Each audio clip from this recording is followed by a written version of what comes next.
Takya kita mga kabisinos na diaton last segment del diaton programa on a Friday. Onto kun hil klima ko mga kabisinos. Bisita diaton ara otro doktor. Habla sila hombre o mujer, usually tala magita doktor. Pero kanaton siyempre si mujer tala magita doktora.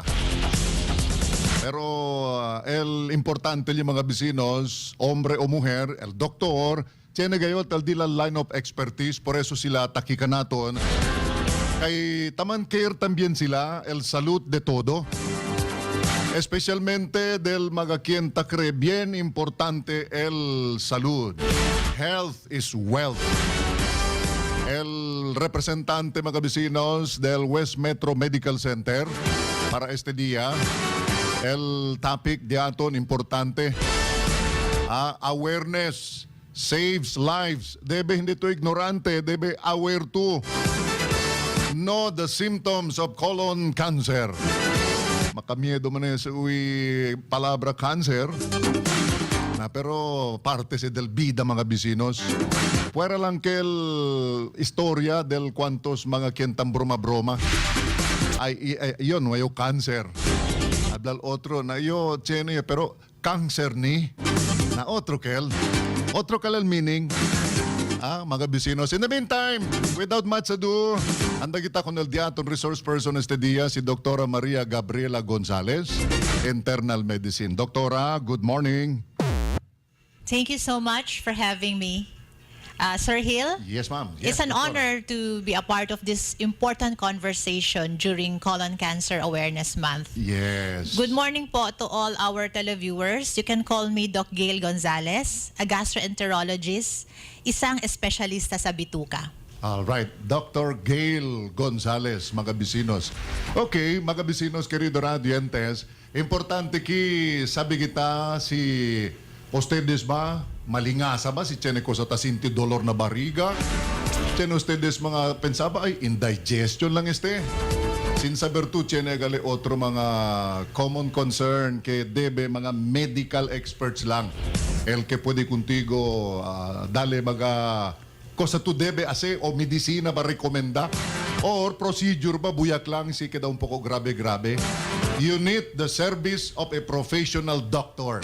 Si SL dito yung problema ara, Natalie L. Un gastroenterologist, si Dr. Gail, takika naton ara. Doktor, kung ba say usually colon cancer, what is this all about? It is commonly known kung el mga kientabla ay tadwel el bariga, tiene mga discomfort. Pero from the medical parlance, what exactly is this colon cancer all about? Dr. Gail, please. Okay, thank you, Sir Hill, for that question. No? So our topic is timely as March is Colorectal Cancer Awareness Month. I see, okay. So what is colon cancer? Colon cancer is a type of cancer that affects the colon or yung bituka. Bituka. And the rectum or yung malapit sa anus. So it is an abnormal growth that starts in the lining of the intestine. So they say no nag-uumpisa lang siya as polyps, no? So from a non-cancerous, no? How does it develop? From a non-cancerous, it could actually develop to a cancerous state. So yun po yung colon cancer. All right, so nabituka. Es el problema kay adentro ba si na bariga diaton, hindi si not visible to your naked eye. There really is a need to consult a doctor kasi sa mga specialized mga instrumento or medical equipment para pwede kuntigo sabi si kosa ba si discomfort tali na dituyo tripa sinatsabakano pa si or bituka. You mentioned about akal mga polyps, Dr. Gail. In simplest explanation, kosa ba siya para pwede entender mga ordinaryo, mga kentawi? Because I think it's a medical term, polyps. Yes. So polyps is an abnormal growth of tissue. Okay. So hindi naman ibig sabihin na polyps ay cancerous agad, no? Yun. So it can grow in the lining of the intestine. However, may mga factors po that could accelerate the polyp from a benign to malignant, such as pag meron tayong mga genetic mutation or family history of cancer, which will be discussed later. I see. Okay. Siguro, could I possibly advance that question, Doktora? kay ese family history, it has always been one of the topics kita diskuti ang mga doktor kita binikanamo na ki relataw na otro mga aspeto about health concern. And now, takyata magita tang kwento about el family history relataw na tang kwento kami doktora the other time about el problema de blood pressure, problema de otro mga enfermedad. Blood pressure, ordinaryo, kita common. Este ara colon cancer, pwede kita man trace kung este on historical background, family background, doktora. Yes. So if we have a family history of colon cancer, we have a personal history of polyps, we have hereditary syndromes or Yan, age, oo. we are at high risk or increased risk of developing colon cancer. But let me be clear that there are high risk and average risk, no? It doesn't mean na I have a family history of colon cancer. Ako lang ang magpa-check ng for colon cancer. For average risk individuals, no? Kahit wala tayong history of colon cancer, we are still recommended to undergo screening to prevent the development of colon cancer. All right. So, mabla kay Chene polyps ang sina makamiedo dayon. Pero perception lang sena, you better see a doctor kaya para pwede kuntigo man-diagnose, pwede kuntigo checkya, para pwede kuntigo abla si kosa bagat ese, si akal bas un poco makamiedo ya, si deha lang. But anyway, mga kabisinos, mga topics kaya diskuti kita previously, si abla to heart problem, abla to dito yung problema, Chene de corazon, tabla sila na Chabacano, hereditary, entraw taman na al historia, naara tali kita na colon cancer.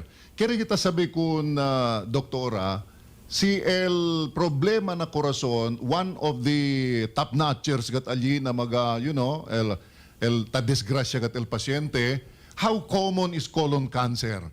Let us say, akilang ka nato na na Sambuanga. Is it really that very common? That's a very good question, no, Sir Hill. Yes. But according to the WHO, let us Yes. first start worldwide. No? Okay, sige. Worldwide, according to the World Health Organization, colon cancer is the second most common cancer worldwide. Now, you see? And the third leading cause of cancer-related deaths. Now, in the Philippines, it is also the second leading cause of cancer and the fourth common cause of death, cancer-related deaths in the Philippines. So it also goes to the regional. In fact, I conducted a study in one of the hospitals here in Zamboanga City. We have a very high adenoma detection rate. So if you can detect adenoma, yung polyp, no? Okay. Could progress to carcinoma. So it's a prospective study that we could look into. In the initial determination of what kind of polyp is that and some other related matters kaya man discover un specialista, do we have the necessary equipment and apparatus in Zamboanga City, Dr. Gil? Yeah, we can divide it into two parts. Okay, okay. We call that screening. So cancer prevention and cancer detection. So Okay.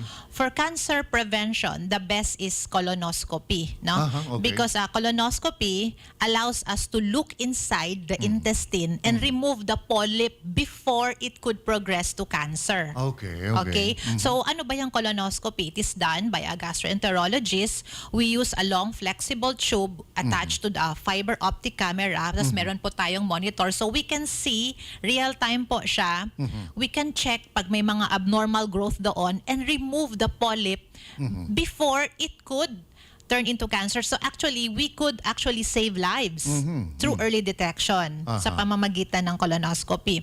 So the other method is cancer detection. So for those individuals, no, especially in low resource settings na who could not probably avail or financially challenged, no, to undergo colonoscopy procedure, we have a test ito sa stool, no, sa dumi natin, stool-based test. We call that fecal immune test or it's a fecal occult blood test which detects human blood. Now, if you have a positive FIT, does it mean cancer ba agad-agad, no?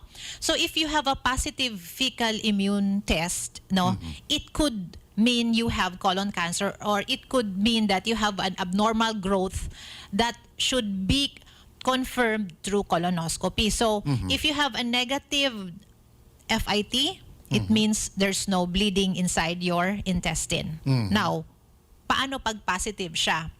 So if you have a positive FIT, it is recommended that you undergo colonoscopy to remove the polyp or yung possible source of bleeding or yung abnormal growth inside your intestine. So actually itong FIT is a very good test because we can prioritize patient who will undergo colonoscopy. So it is done yearly for average risk individuals. I mentioned earlier we have high risk and average risk. So for average risk individuals, no, for cancer prevention, it is advised to undergo colonoscopy at age 45 years old. Okay. No? At age 45 years old, then every 10 years to check until you reach 75.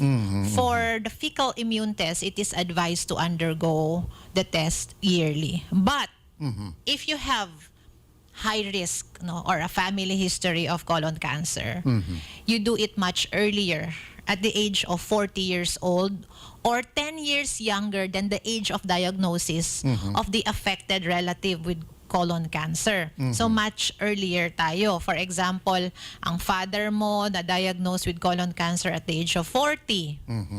So ikaw, at the age of 30, magpa-colonoscopy na. Hindi na kailangan maghintay, no? Hindi na tayo kailangan maghintay because colon cancer is one of the most preventable disease, no? So may I also add, no, Sir Hill, na Yes. ano ba talaga ang mga risk factors ng colon cancer? Yun. So we have itong non-modifiable, no? Yung age, no? Talagang nag-iedad naman talaga tayo. Age, especially 50 years old and above, no? Family history. So, yun talagang nasa lahi natin, nasa genes natin, hereditary, kung may personal history ka ng polyp, no? Pero meron din tayong modifiable risk factors, no? Ibig sabihin pa din natin siyang i-stop or i-change, no? Ano ba itong mga risk factors for colon cancer, no? Itong mga diet high in fats, processed meat, Okay. low in fiber, obesity, no? Diabetes, smoking, excessive alcohol intake, no? Yung mga physical inactivity. These are also risk factors for colon cancer, and we can prevent that kasi modifiable risk factors nga siya. So colon cancer kasi, no, our goal, no, Sir Hill, Yes. for Colon Cancer Awareness Month is to educate, empower, and encourage everyone to take proactive steps in their health journey. Kasi you don't need, you should act, no, now, because colon cancer can present in 3 ways, no. First, asymptomatic, wala kang nararamdaman. Yun pala, may colon cancer ka na. Sometimes detected lang siya during routine screening, like wala naman siyang naramdaman, tapos required lang ng company, tapos nag-request ng fecal occult blood test, nag-positive. Wala naman ako naramdaman, wala naman akong family history ng cancer. Pero yung diet niya, high in processed red meat and fats, no? Mga Tapos, risk factors. ganyan, mga risk factors. Second, yung colon cancer, pwede kang mag-present with symptoms na, no? Suspicious symptoms such as kabag, dyspepsia, wala lang to, no? Or sometimes bleeding, wala lang to, baka sa almoranas lang. But especially for colon cancers that is located in the left side, it can present early. So warning signs na yon, no? So meron kang abdominal pain, sumasakit yung tiyan mo, bleeding, no? Changes in bowel movement, minsan basa, minsan matigas, no? Pwede din you have a change in the caliber of stools, parang ribbon-like, no? Parang hindi na buo yung dumi mo. Pakonti-konti na lang, na parang sabi nga nila, yung parang sa kambing, no? Goat-like stool. And then you will have weakness, pagod, fatigue, weight loss, parang wala nang ganang kumain, tapos bloated talaga or konti lang yung kinain, parang busog agad. Ano ba ito? Parang kabag. So, suspicious sign na yon. And the third presentation, no, as I mentioned earlier, asymptomatic, walang nararamdaman. Second, symptomatic. And third is nagbara na, obstruction. Parang dinala na lang sa emergency room kasi nag-obstruct na siya. That's what we call intestinal obstruction. And pag nagbarado na yung intestine, kailangan ng operahan. Okay? So wala nang role yung colonoscopy pag nagbara yung bituka natin, no? So I hope it's clear, no, that colon cancer can present with those symptoms, so that we are trying to raise awareness, no? We are promoting awareness here because we want to save lives. And more importantly, you were talking about the risk factors. If left unattended or if we keep on doing the same thing, alyat apektal diaton salud. Without us knowing, kay grabia el kosa kanaton el epekto na diaton bituka na diaton intestine. Doctora, you know, Dr. Gail, the usual notion of every individual that turns out to be an immediate action on the part of this person, for example, ay nuay man yung ko sa tasinti. Correct. Nuay man yung ko sa el kay abda si doktora bleeding. Agree. Normal man el di mi susyo. Check. Normal. Daw nuay man yung ko sa tasinti. Now we are talking about you have to present yourself for a regular Screening. check-up or screening. True. Yeah, how could we correct that, Doctor? Because that's the usual notion ng mga tao. Walang nararamdaman, walang bleeding. Pumupunta sa CR, okay man. Hindi naman God-like yung stool binanggit nyo kanina. Masakit-sakit lang nga konti, paminsan-minsan. Baka indigestion lang. I don't need to go to the doctor. But here comes this topic now. Awareness. You have to check, you have to undergo some screening. Yes, no. And important also, no, we have to educate our televiewers, no. Malaki din yung role ng TV station natin because course, we are yes. helping, no, the community, no. We are Yes. campaigning to prevent the spread of colorectal cancer. So we have these strategies, no, itong mga preventive measures. So buti na lang nanood ako ng e-media, ganun pala Oo, yun, no. yes, oo. So paano ko ma-lower yung risk ko? So syempre, no, nasabi na natin, na-mention na natin yung mga risk factors. So ganun pa rin, no, yung diet natin, i-increase natin yung fiber, no? Healthy diet, i-increase natin yung fruits and vegetables, and then kailangan natin maging physically active, no? And then also, as I mentioned earlier, yung screening, no? Yung screening at the age of 45 for average risk, ibig sabihin wala kang family history of colon okay, cancer. okay. Huwag mo nang hintayin na may symptoms ka. But ay, yung uncle ko may colon cancer. Ay, yung auntie ko nagbara yung bituka. O, yun, no? So, 10 years younger than the age of diagnosis from the family or the age of 40, the best, no, the preferred cancer prevention, the first line muna is colonoscopy. Pero yung FIT is for those who cannot undergo yung procedure. So, sabi nila, so, what if meron ng tumor na nakita, no? So once the cancer is diagnosed, we have to stage to determine how far the cancer has spread. Okay, so meron po tayong treatment options niyan. So first is surgery. So yung surgery, we remove the cancerous part in the intestine. Okay, kung sa left side siya ng colon, Surgery talaga yan, surgery, no? One of the treatment options is surgery to remove yes. yung tumor or yung nagbabara doon. Second, we can offer chemotherapy. So sa chemotherapy, we give medicines to kill the cancer cells. Oral medicine yan, Doktora? Chemo, may oral, may Okay, injectable. okay. Medicine siya to kill the cancer cells to prevent yung growth, no, kasi rapidly nagmumultiply. At what particular stage, yung mga ganyang klaseng recommendation is still, pwede nating sabihin, you can still avail of chemotherapy or medication, oral medication, At what particular stage sa cancer na sakit, doktora, pwede pa yun? Meron kasi tayong, depende kasi sa location, no? Like for example, Location ng tumor, yes, you mean? Okay. sa location and sa stage also. Kasi Okay. meron din isang treatment option na radiation, no? Okay. Radiation therapy in which we use high frequency rays, no? To target itong mga cancer cells. So minsan pag sa anus siya, rectum, maganda mag-radiation, no? Pero usually pag earliest stage siya, hindi naman kailangan i-chemo agad-agad, no? Pero pag nag-spread na siya, no? Ibig sabihin mga stage, minsan stage 2 to 3, ganyan, depende kung involved na yung makulani or lymph nodes, no? Kailangan ng chemotherapy. At kung hindi pa talaga ganun kalaki yung tumor, saan ba nagsaspread ang colon cancer, no? Sa liver, Ayun. sa lungs, Yun ang problema. sa bones, ganun. Minsan, wala na masyadong, kumbaga, palliative na lang. But it is best to discuss treatment options with your healthcare providers, no, kasi meron tayong curative surgery at saka palliative surgery. So ito po, no, may team po tayo dito, no. Sa colon cancer meron tayong first yung meron kayong healthcare provider, so pwede yung family doctor ninyo, no. And then, meron tayong gastroenterologist. Ang gastroenterologist will do the colonoscopy and look inside your intestine, because colonoscopy allows us to obtain tissue, no? Para iba-biopsy. Sampling siya. Yes, so kuha tayo ng sample, titingnan sa microscope, determine, ay hindi naman pala to cancer, TB lang pala ito, oh, 'di ba?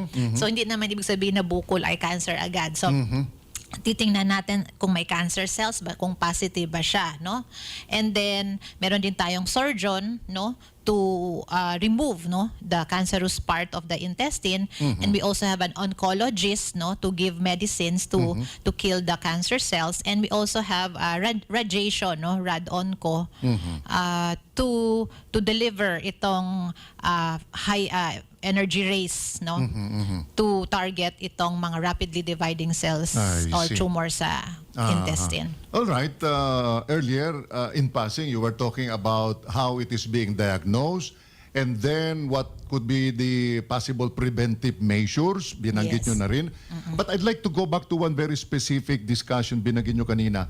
Yung usual experience ng tao, ng mga tao, the usual thing that they experience, nag-LBM, sumakit ang tiyan. Kung ito bang klaseng mga health predicaments, sasabihin natin very common, twice a week or Yes. every week na lang may sakit ang tiyan, every week may LBM. This could be a good reason talaga na you have to see a doctor now for endoscopy, Okay. ay colonoscopy. Meron po tayong warning signs. Mayroon pang warning sign. May warning Alright. signs. Kasi Okay. minsan nasa stress ka, no? May dyspepsia or kabag. Pero may mga warning signs tayo, or itong mga red flag signs nga sinasabi, yes. no? Okay. Age more than 50 years old, no? Oo. And then age, bleeding, no? And then changes in bowel movement, and then itong decrease in the caliber of stools, tas talagang weakness, no? Fullness, gas, no, sa stomach, and then fatigue, and then bigla na lang pumayat, no? Biglang pumayat. Or unexplained weight loss, unexplained. Okay, doktora, if on the early stage itong development ng colon cancer, is it a common notion na talagang may sakit ang tiyan? Yes. Masakit ang tiyan? As mentioned earlier, no, pwede asymptomatic. Pwede wala, Oo. no? Bakit kaya, no? It's a very interesting question, no? Bakit yung iba asymptomatic, walang naramdaman, yes, may yes. colon cancer na pala, yung iba inoperahan na. Kasi yung bituka natin on the left side of our intestine, narrow kasi siya, no, sa left side ng colon. So earlier yung presentation. So minsan sabi na lang nila, buti na lang sa left side kasi may naramdaman ako. no? So pag sa left side siya, ma-feel mo parang abnormal, parang ribbon like yung stool mo, no? Decrease yung caliber, tapos may bleeding, may pain kasi maliit yung left side ng intestine. So bakit yung iba parang wala, no? So sa right side kasi mas malaki yung diameter ng intestine natin. So sometimes symptoms only occur if it has already affected the surrounding areas. So dahil mas malapad nga yung diameter ng cecum or yung right intestine natin, so wala ka nararamdaman. So lumalaki na pala siya hanggang na-occupy na niya yung buong diameter, mas malapit kaya sa liver yung right side ng intestine. So yun ang that's why it's very important talaga. Ang maganda kasi sa colon cancer, preventable siya. Pwede mo siyang i-stop. Unlike sa other cancers na wala tayong screening. Ito yung, I think this is the best message that I would like to impart our televiewers, because colon cancer is treatable, preventable, and beatable. Yes. Beatable siya. At importante lang dyan, importanteng mensahe, curable, especially if you detect it on the early stage. Yes. Okay, so let's not take it for granted yung mga ganitong klaseng mga physical, I would say, discomfort sa tiyan natin. Signs and symptoms. Oo, signs and symptoms. Regularly, you can see your doctor. Pero dito sa Zamboanga, Dr. Gail, anywhere you go, aside from West Metro Medical Center, itong mga procedures o itong mga early screening, available na talaga sa Zamboanga? Yung colonoscopy is mostly available naman siya, no, in level 2 hospitals here in Zamboanga City. Okay. All right. You were talking about colonoscopy. I came across a familiar term, something like endoscopy. Is it related to any screening or examination, early determination of colon cancer, Attorney Gail?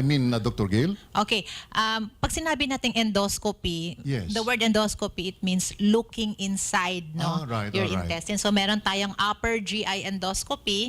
So ibig sabihin, from the mouth, pinapasok yung goma, sabi nila, na may camera sa mouth, to the lalamunan, sa esophagus, sa stomach, no? Hanggang sa first part ng small intestine, mga 1.2 to 1.5 meters lang yon. So ang abot niya upper GI or the upper part of the intestine. Na may camera. Hindi naman siya colon cancer. Ano siya, mga stomach cancer siya. Pero yung topic kasi natin is colon cancer. So ito sa anus naman, ang colonoscopy, lower GI endoscopy siya. Colonoscopy sa puwet po siya. Sa puwet, sa anus. Sa yung anus. endoscopy. Kasi I remember, I went to visit my doctor, dumaan ako sa mga room, sa mga clinic, may nakita ko doon endoscopy, colonoscopy. That's why, na-recall ko lang, that's why I asked that question. That's a very interesting question for clarification. Right. Okay, so importante sa mga bisinos. You know, Dr. Gail, very interesting topic, but we are running short of time, but I know very well there's going to be a second chance for a similar interview in the future. But in the meantime, siguro ya pwede kita con el público dale el sense of awareness acerca el cosa kita ta observa ara. Kasakal doktora, what particular observance do we have for the month? So March is Colon Cancer Awareness Month. Colon Cancer Awareness Month. Colon cancer is a preventable disease. And the key to early diagnosis and the key to cure is early diagnosis. It means the best way to eliminate the disease is through prevention. Prevention, of course. Una, temprano, para pwede ustedes saber si cosa ba si discomfort tiene. Importante. Do we have enough mga espesyalista like you, Dr. Gail, in Zamboanga Yes, City? we have gastroenterologists in Zamboanga. You can consult us in our clinic at West Metro Medical Center, Tumaga, Zamboanga City. Okay, all In right. Cancer Center. All right. I'm very sure el mga kinaral kita uwi, aware vosotros kosal mga risk factors, aware vosotros kosal mga early signs.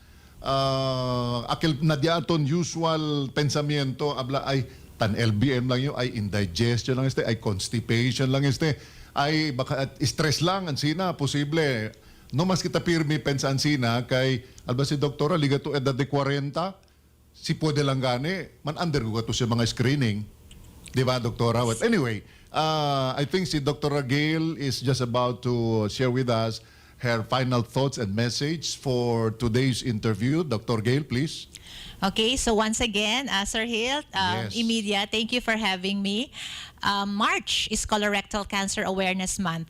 Join us in our campaign to promote awareness and spread the colorectal cancer in the Philippines. So once again, this is Doc Gail Gonzalez. Thank you for having me. Muchas gracias. Thank you, mga bisinos. Gracias si Dr. Gail Gonzalez. Dr. Maria Gabriela, in short, Gail Gonzalez. Kel bisita diaton resource person este dia mga bisinos na diaton programa, and hopefully in the near future si tiene mga semejante mga topics like this, at least tiene kita specialista doktora kung ken kita pwede invita para pwede también diskuti mga importante relevant matters about health igual este dia about colon cancer. Thank you so much, Dr. Gail Gonzalez. Mga kabisinos, el West Metro Medical Center, Tallí. Puede ustedes preguntar si cosa servicio el necesita ustedes. Si quiere vosotros servicio, aquellan cuento kami how to undergo early screening para asigura kay hindi liga maski na first stage, second stage de colon cancer. Da ustedes allá na West Metro Medical Center, talla también el clinic de Dr. Gail Gonzalez. Gracias, el tiempo es dado a ustedes canato na diaton programa este día. Give it live on a Friday.